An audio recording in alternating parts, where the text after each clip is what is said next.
Welcome to this deep dive into one of the most misunderstood phenomena in econometrics and data science, multicollinearity.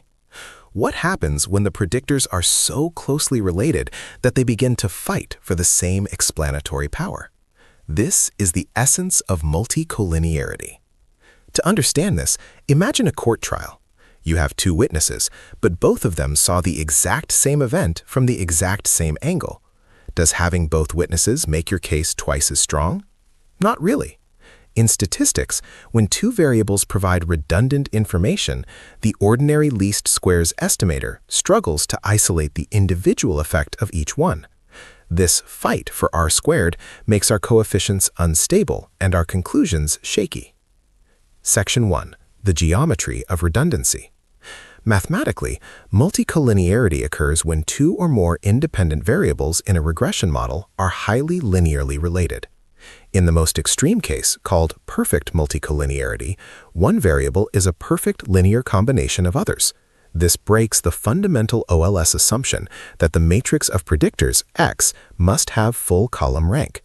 If X doesn't have full rank, the matrix X transpose X becomes singular, meaning it has no inverse, and the regression cannot be computed. Section 2. The Variance Inflation Factor, VIF. How do we measure this fight? The most common tool is the VIF.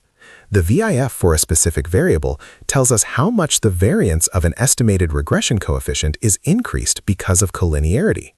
A VIF of 1 means no correlation, while values above 5 or 10 usually signal a danger zone where the variable's contribution is heavily redundant.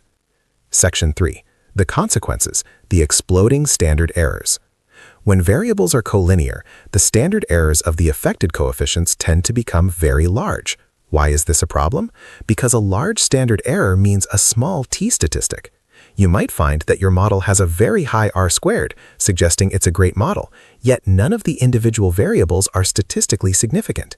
It's a paradox. The team is winning, but you can't tell which player is scoring the goals. Section 4. The correlation matrix and heat maps. Before running a model, experts look at the correlation matrix. By visualizing this through a heat map, we can spot clusters of variables that move together.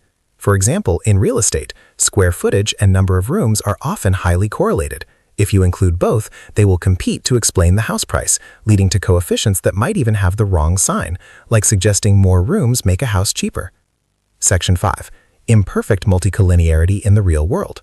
Most of the time, we deal with imperfect multicollinearity. This doesn't break the math, but it weakens the precision.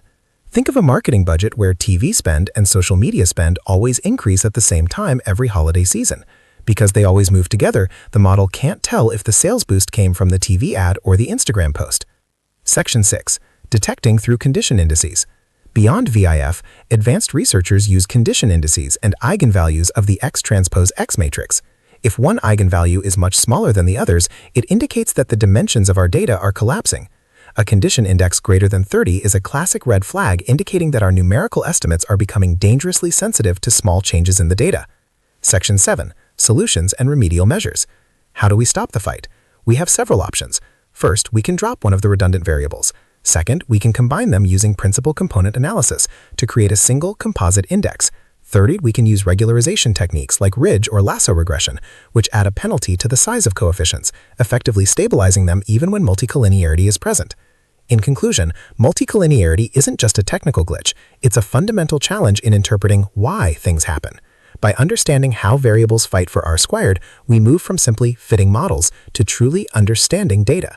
Mastering the detection and resolution of collinearity is what separates a beginner from a true statistical expert. References: